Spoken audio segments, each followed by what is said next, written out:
guys. Okay, so it has been a proverbial age, okay? An absolute length of time has gone by, and what I have basically done is completed the sorting system downstairs, and there's very little that won't get processed at this point. I seem to be getting a bit of frame rate issues, but if I open up this chest, that probably has a whole lot to do with bad connection. But you can see that I've got a whole bunch of ores that have been just kind of derping around in the chests that I haven't actually gotten to processing, and it's because I wanted to get a full ore processing system together. So that's all up there, and I've got a couple of item sync modules that I need to put into the sorting system still. But this wasn't just about ore quintupling, okay? Wowee, check it out. This place has really been fleshed out. It's an absolute playground of machinery down here. So I've hooked it directly up into the sorting system, as you can see, and you know, it still needs fleshing out. There are still details that need to be handled, but for the most part, everything has been sorted, okay? What is going on is basically everything has a location at this point, and if it doesn't, then I will find a place for it to go, because it won't get sorted out into the system.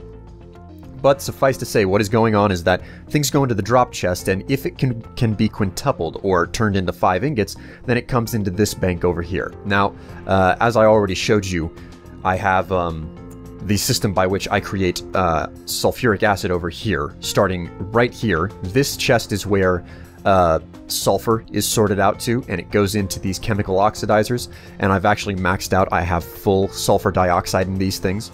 So then the sulfur dioxide is sent into these chemical infusers right here, which is combined with oxygen to create sulfur trioxide, and the sulfur trioxide is then sent over into this chemical infuser along with water vapor to create the sulfuric acid. The sulfuric acid is then sent through these pipes and, well, these pressurized tubes, and it's sent into this bank here.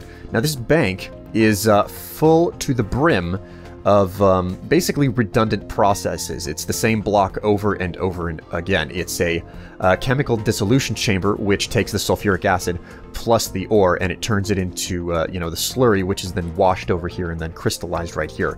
And I do this over and over again because it's a ridiculously long process. I set this up a long time ago, and it's still not done processing all of the silver. You can see that I put some item frames up as well to help me figure things out where everything is. This is the silver one, and it's completely full up, and it's been processing for a long time, and it's taking for freaking ever to process an enormous amount of silver that I had that I just never really got around to processing. But I have 7 of these redundantly set up, and the reason why I have 7 is because if I open up my inventory, and you see I've typed in clump, these are the ores that can be sent through quintupling. Iron, gold, osmium, copper, tin, silver, obsidian, and lead. Now naturally, I don't really have an excessive use for tons of obsidian dust, so I haven't put that in this system, so I've only created 7 instead of 8 different quintupling systems over here, okay? So that's that, and over here I'm creating the hydrogen chloride for the quadrupling, and that's where the oxygen comes in for the tripling system and whatnot. There you go. So that's that, but I've also got lots of contingencies for basically everything else in the mod pack. God, my frame rate is really low. Including, you know, the automatic dictionary converter. This is set up right now only to convert all of my gemstones into the Project Red gemstones. If I just whack this chassis and I check the item sync module, you can see that it's taking in all of the different type of gemstones so that they can be turned into Project Red gemstones, which is what I prefer to store everything in. And obviously it goes back into the sorting system up there. Now, what's more is that over on this side here, this represents everything that can't go through. Well, basically it has some sort of a unique set of circumstances by which it has to be processed. Wow, if I just stop looking at the stuff, then all of a sudden my frame rate goes up. What do you know? Anyways, First off, there's the rock crusher. This rock crusher is from Railcraft, and this is basically the only feasible way that I can double the Chimerite, the Amber, the Blue Topaz, the Moonstone, and the Dark Diamond ore from Railcraft.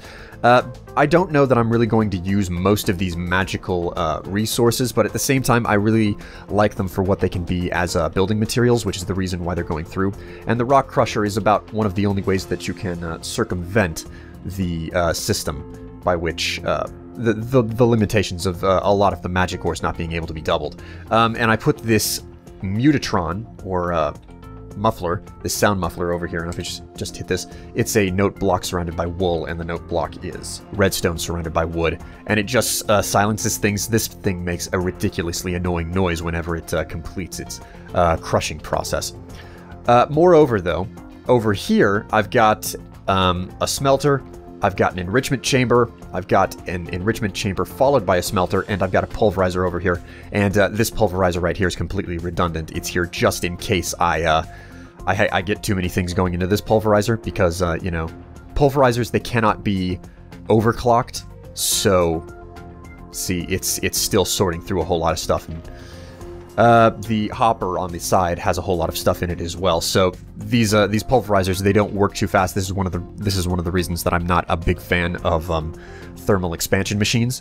But you know, you have to use them when you have to use them. So there's a series of things that can only be processed and doubled through the thermal expansion pulverizer, which includes bauxite ore, which makes aluminum, yellowite ore for the big reactors mod, vintanum ore for Ars Magica. The saltpeter just so happens to be that you get the most out of your saltpeter by sending it through the pulverizer. Then there's the cobalt ore from Tinker's Construct and the ardite ore from Tinker's Construct. You could smelt these up in a smeltery, but I don't have a smeltery, so this is the other way that I'm going to do it. There's also this over here. This system, I don't think that I've plugged the chipset into it yet. Yeah, there you go. That's the reason why. And the reason for that is I want to show you guys this whole process working here. I've got manganese ore, ferrous ore, vulcanite, igneous, zinc, platinum. These are things that can still be processed through an enrichment chamber. Ooh, got a little bit of a frame rate lag. I can run them through an enrichment chamber, and then they can just be run straight through a smelting chamber because, well, it's just no difference from the pulverizer. It's just that this can be overclocked, so I use this when and where I possibly can. But I haven't plugged the chipset in yet because I want to show you guys the process actually working itself. And here's the logistics. This one, I don't think I've outfitted anything in yet. No, I have. This one is for emeralds and diamonds and redstone. I'll probably put coal in here as well. But these are the materials where if you silk touch up the actual ore, then you can get double your diamonds, you can get double the redstone, you can get double the emeralds out of it by sending it through an enrichment chamber, which is, you know, what grinds things up into dust for mechanism.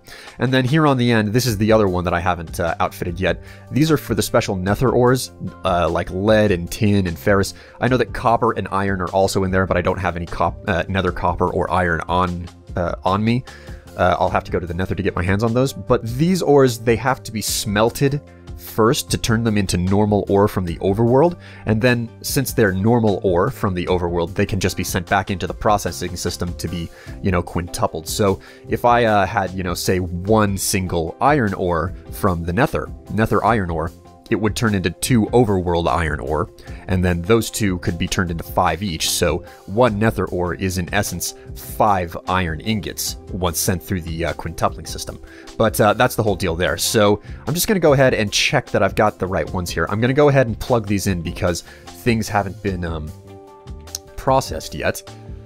And for that matter, I've got this extra chest down here on the end, and this is hooked up to, there's a quick sort module in this chassis right here. So this is kind of like a self-contained drop chest within itself. I'm going to go ahead and drop the diamond ore in here, and you'll see it shoot through the network over to here.